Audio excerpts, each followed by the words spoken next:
अमर कथा। पुराणों में संस्मरण है कि एक बार मां पार्वती ने बड़ी उत्सुकता से बाबा श्री विश्वनाथ महादेव से यह प्रश्न किया कि ऐसा क्यों होता है कि आप अजर अमर हैं और मुझे हर जन्म के बाद नए स्वरूप में आकर फिर से वर्षों की कठोर तपस्या के बाद आपको प्राप्त करना होता है। जब मुझे आपको ही प्राप्त करना है तो फिर मेरी यह तपस्या क्यों, मेरी इतनी कठोर परीक्षा क्यों, और आपके कंठ में पड़ी यह परमुंड माता तथा आपके अमर होने का कारण व रहस्य क्या है? महाकाल ने पहले तो माता को यह गूढ़ रहस्य बताना उचित नहीं समझा, परंतु स्त्री हठ के आगे उनकी एक न चली। भगवान शंकर ने मां पार्वती जी से एकांत व गुप्त स्थान पर अमर कथा सुनने को कहा ताकि कोई न सुने, क्योंकि जो इस कथा को सुन लेता वो अमर हो जाता। इस कारण शिव जी मां पार्वती को लेकर किसी गुप्त स्थान की ओर चल पड़े। सबसे पहले भगवान भोले ने अपनी सवारी नंदी को पहलगाम पर छोड़ दिया, इसलिए बाबा अमरनाथ की यात्रा पहलगाम से शुरू करने का बोध होता है। आगे चलने पर चंद्रमा को चंदनबाड़ी में अलग कर दिया और गंगा जी को पंचतरणी में। उसके बाद कंठाभूषण सर्पों को शेषनाग पर छोड़ दिया। इस प्रकार इस पड़ाव का नाम शेषनाग पड़ा। आगे की यात्रा में अगला पड़ाव गणेश टॉप पड़ता है। इस स्थान पर बाबा ने अपने पुत्र गणेश को भी छोड़ दिया था, जिसको महागुणा का पर्वत भी कहा जाता है। पिस्सू घाटी में पिस्सू नामक कीड़े को भी त्याग दिया। इस प्रकार महादेव ने अपने पीछे जीवनदायिनी पांचों तत्वों को भी अपने से अलग कर दिया। इसके साथ मां पार्वती संग एक गुप्त गुफा में प्रवेश कर गए। कथा कोई न सुने इसलिए शिव जी ने चमत्कार से गुफा के चारों ओर आग प्रज्वलित कर दी।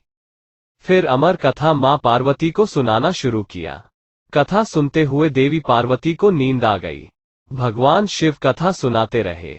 इस समय दो सफेद कबूतर कथा सुन रहे थे और बीच बीच में गूं गूं की आवाज निकाल रहे थे। शिव जी को लग रहा था कि मां पार्वती कथा सुन हुंकार भर रही है। इस तरह दोनों कबूतरों ने अमर होने की पूरी कथा सुन ली। कथा समाप्त होने पर शिव का ध्यान पार्वती की ओर गया। शिव जी ने सोचा कि पार्वती सो रही है तो कौन हामी भरी रहा था। तब महादेव की दृष्टि कबूतरों पर पड़ी तो क्रोधित हो गए और उन्हें मारने के लिए तत्पर हुए। इस पर कबूतरों ने शिव जी से कहा कि हे प्रभु, हमने आपसे अमर कथा सुन ली है। यदि आप हमें मार देंगे तो अमर होने की यह कथा झूठी हो जाएगी। इस पर शिव जी ने कबूतरों को जीवित छोड़ दिया और उन्हें आशीर्वाद दिया कि तुम सदैव इस स्थान पर शिव पार्वती के प्रतीक चिन्ह के रूप में निवास करोगे। अतः यह कबूतर का जोड़ा अजय अमर हो गया। माना जाता है कि आज भी इन कबूतरों का दर्शन भक्तों को प्राप्त होता है। इस तरह से यह गुफा अमर कथा की साक्षी हो गई व इसका नाम अमरनाथ गुफा पड़ा। यहाँ गुफा के अंदर भगवान शंकर बर्फ के निर्मित शिवलिंग के रूप में विराजमान है। पवित्र गुफा में मां पार्वती के अलावा गणेश के सभी अलग से बर्फ से निर्मित प्रतिरूपों के भी दर्शन किए जा सकते हैं। गर्रिये ने ढूंढा गुफा। पवित्र गुफा की खोज के बारे में पुराणों में भी एक कथा प्रचलित है कि एक गर्रिये को एक साधु मिला।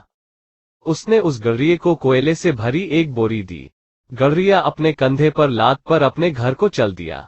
घर आकर उसने बोरी खोली तो वो आश्चर्यचकित हुआ, क्योंकि कोयले की बोरी अब सोने के सिक्कों की हो चुकी थी। इसके बाद वो गर्रिया साधु से मिलने व धन्यवाद देने के लिए उसी स्थान पर गया जहां पर साधु से मिला था, परंतु वहां उसे साधु नहीं मिला बल्कि ठीक उसी जगह एक गुफा दिखाई दी।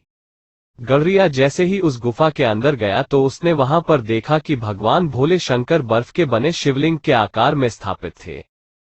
उसने वापस आकर सबको यह कहानी बताई और इस तरह भोले बाबा की पवित्र अमरनाथ गुफा की खोज हुई। धीरे धीरे दूर दूर से भी लोग पवित्र गुफा एवं बाबा के दर्शन के लिए पहुंचने लगे।